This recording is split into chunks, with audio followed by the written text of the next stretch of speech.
So ito po yung economic unit po natin ng Margaret. So typical lot area po is 52 square meter, floor area po is 48. 20 sa baba, 28 po sa taas. Floor to ceiling po natin ng Margaret is 2.4 po sa baba. Sa taas naman po, 2.4 to 2.7 po.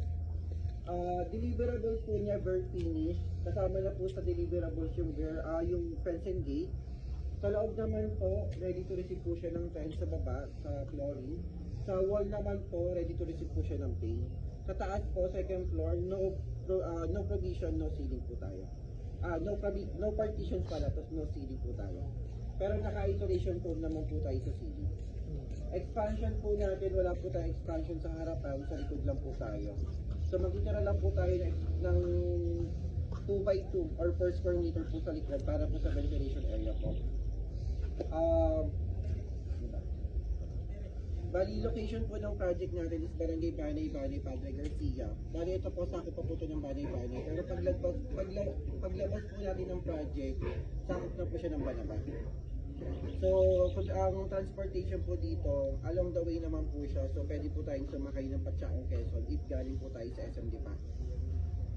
Kung galing naman po Manila, sasakay po tayo ng pa SMD pa, papuntang from Buendia to SMD pa to Chaong po. Ang sabi lang po sa jeep is Banaba. Tapos SMDC, alam na po ito. Tapat lang naman po tayo ng highway. So 30 minutes away po tayo from Chaong, Quezon. So pinaka-highlight po ng project natin dito, aside po sa project natin yung mga model unit natin, meron po tayong upcoming na Ayala Technopark po dito. Yun po yung isa sa mga nagbo-boost po ng project natin, Ayala Technopark. Katabing-katabi po ng project natin, yung Ayala Technopark po. So ongoing na po yung construction niya. Estimated po na matatapos siya o mataturn over 2026 po. Completion date po nila 2025 po ng quarter 4. So aside po sa Ayala Technopark, isa po sa mga inaantay ng Padre Garcia na development is yung sa may bungad po natin, yung sa may Happy Jockey. Bali yung Happy Jockey po, yun po yung San Lazaro po na horse racing. So nalipat po siya dito sa Padre Garcia. So aside po sa horse racing, meron po siyang commercial po. So sa harapan po commercial area po yung Happy Jockey. So una na pong ina-expect natin na commercial po is KFC. Yung mahaba po na nakabakod po, yun po yung Happy Jockey na horse racing. Harapan po ng puro commercial po. So KFC pa lang po yung nakaabang po. So wala po tayo ditong swimming pool po since malapit po tayo sa Laiga.